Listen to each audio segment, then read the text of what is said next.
In today's video, I intend to play the reverse Mujannah formation with white pieces, and then with black, I'm going to play the standard Mujannah formation. These two moves, c5 and f5. For those who are behind, the Mujannah formation is where white begins with pawn to d4, and then you respond with pawn to c5, the old Manoeuvring. And should white play d5, the top plate move, that's when you introduce the improved Dutch defense with a move pawn to f5. And the whole idea is to be quick in development on the king side first, before playing the move pawn to d6. You always want to start with knight f6, just like I said in my first tutorial video, in order to prevent pawn to e4, which is the downturn move. This is what I'm going to be doing in a live game, by the way. So stay tuned and don't skip. Maybe after something like bishop g5, this is when I'm going to play bishop g7. Sometimes if you don't have a chance to play bishop g7, after bishop g5 by white, just think of putting your queen on b6 to defend that knight indirectly.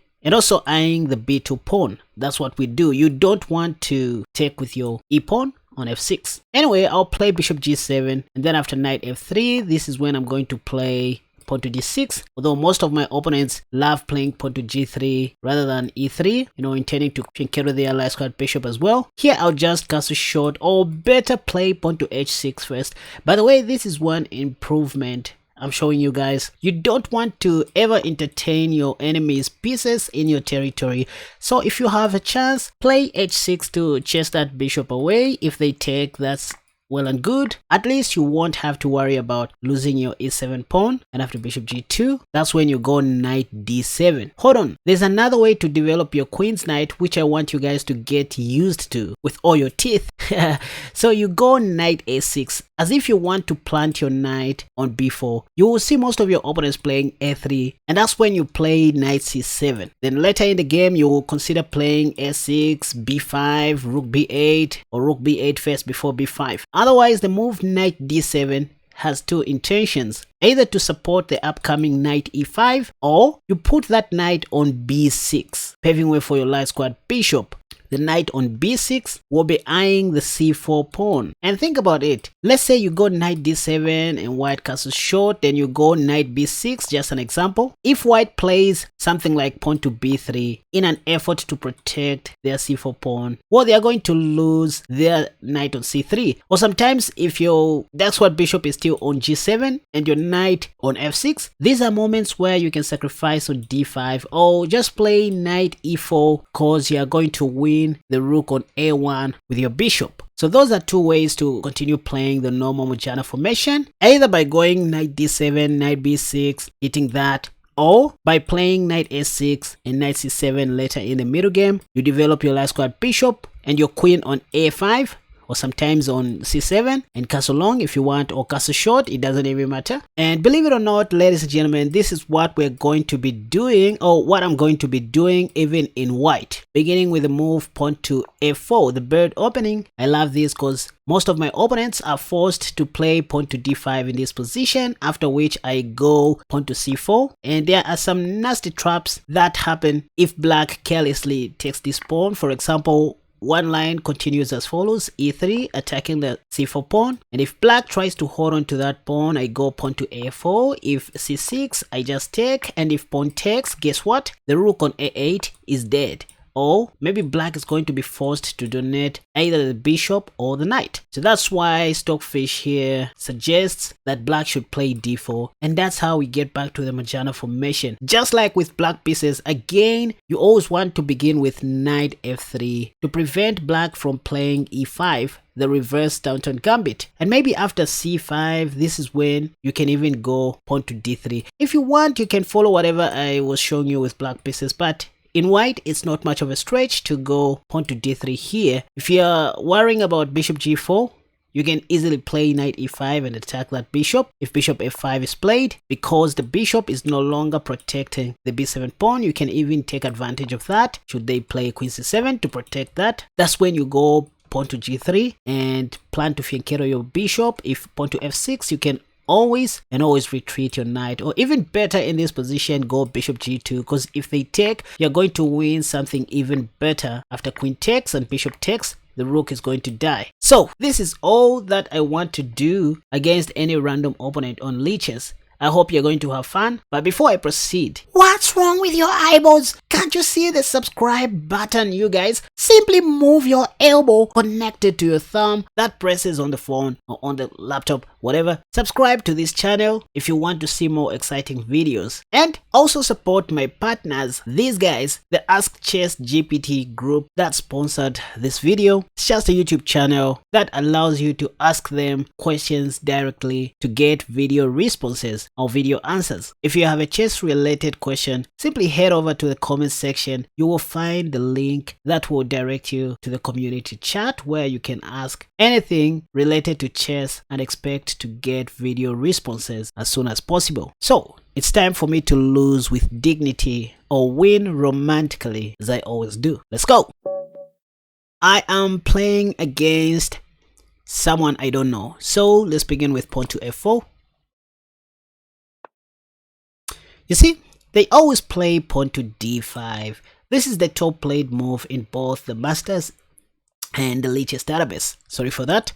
So after this, you can simply go pawn to c4, surprising your opponents. I did cover this line where your opponents, will try to decline your Mujannah formation. And what I said in my first tutorial video is give them one chance to go pawn to d4 before playing pawn to d3. So you just play knight f3 to stop e5. Let's see. Okay, my opponent clearly doesn't want to go pawn to d4. This is an indication, but you know what? This is when you can switch to the normal plan. You play pawn to e3 so that if they take, you take back with your bishop. That's what I said in my tutorial video. And yep, you will always see this move, bishop g4. But after this, you can simply play knight c3, just normal developing, moves. If pawn takes, you can just take back with your bishop, not with your hands. It's not allowed in chess to take with your hands. So knight a6, I can see the move knight b4 coming. So you also need to learn how to predict your opponent's moves. By the way, there's something better that I've seen in this position. If I want, I can just take. And after black takes, I take that. How about that? Messing up my opponent's pawn structure. I wanted to go pawn to a3. But let me just do this. Pop. And now I want to take the knight and mess up my opponent's structure on the queen side. And maybe I will take any of those pawns now. Oh, black has queen b6. Or why can't I do this? Take. No. Let me just cast a shot. How about that? Or play active chess. The problem with queen a4 is white would take. So let me do this. So that now I can go queen a4 peacefully. And yeah, if I want, I can take now. Yeah, like for real, and go queen a4. Yeah, let me just do this. Now I'm attacking two things. And given a chance, I would love to play knight e5. Who am I? All I know is I'm not King Solomon. In fact, let me try this one mode. Okay, let me just take pop. Attacking the queen. And then this move. I'm just going to take the... What am I doing with my arrows? Yeah, I just wanted to take the bishop. Now you can see how powerful this opening can be. So I want to push my pawns, but so I need to pave way. I'm not worried about that. Push pawn and think later. I want to go e5 next. Okay. Take. I'll give a check. And then sacrifice the second pawn. Or maybe let me do this first. Pop. I want to go pawn to e5. Sorry, pawn to d5. Now I can give a check, and then this is coming. This, why am I playing like this? Because I just want to meet my opponent very quickly. So that's why I'm playing these commuter moves. I don't know what this is. Okay. My opponent is attacking my pawn indirectly. But you know what? Oh, okay, I can just step aside, attacking this other pawn. Yeah, I can go check now. If rook, I have queen takes. Now I can do this. Look at this.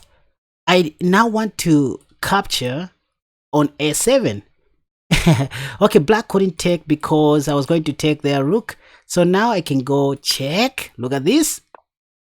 And check. This is coming. And this. Who am I? At this point, I don't even know myself, you guys. I don't even know what I'm capable of doing.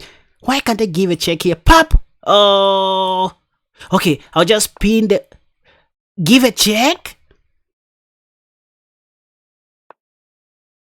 Give a check? I'm going to take the bishop.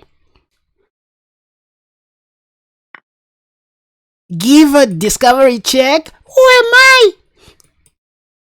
Give a... there's no check. Okay, let's just retreat. I need to be very fast now. Enough of playing. I need to activate my other rook. Oh, I need to be careful as well. Let me do this. I think let me just get rid of queens off the board. When you're up a piece, by the way, I'm attacking the rook. When you're up a piece, this is what you want to do. In case you didn't know, you need to do what? To start oversimplifying the game. So look at what I want to do now. I want to play bishop b8. I understand that in the end game, I made a series of weak moves, but that's okay. So now black is only remaining with one pawn. I'm going to play this move and this, like this, and win the pawn like that. So black's a rook is out of the game. I'm going to take this. Can you resign? Okay, now let's do that. That. Check. And this. I want to mate them with a4. Pop! Casper. So you guys, where did I learn all these things? Who am I? If you want to be this good, subscribe to this channel and also support my partners in crime, the new channel on YouTube, Ask Chess GPT, that allows you to ask customized questions and get your answers quickly in the form of short videos like the one I linked in the comment section down below. That's how we support each other. Thank you so much for watching this video, you guys. Until next time, bye-bye. Welcome to Ask Chess GPT. This is the place where you can submit all your chess-related questions, whether it's about openings, chess traps, puzzles, or tactical problems, and receive quick answers in the form of short videos. To ask your questions, simply head over to our partner's Patreon page by clicking the link on our YouTube homepage. Join the free membership to start posting your chess questions, and we'll do our best to answer the most interesting and engaging ones in a short video, plus give you a shout-out. For those who want priority responses and more frequent shoutouts, you can also subscribe to our partner's Patreon page with a paid membership. Here's how to ask your first question. After clicking the link on our YouTube homepage and setting up your free membership account on our partner's Patreon page, go to the Community tab. Agree to the chat guidelines, then navigate to the Ask Chess GPT chat. Type your chess question, like this one. How do I checkmate my opponent in the opening stage in 2 moves? In response, you might get something like this. To checkmate your opponent in 2 moves, assume you're playing black and your opponent opens with the Barnes opening by playing f3. After this weak opening move, you can push your pawn to e5. If they follow up with another poor move, like g4, you can checkmate by playing queen h4, winning the game in just 2 moves. And that's it. We look forward to hearing from you. Don't forget to subscribe to help us grow and continue improving our content.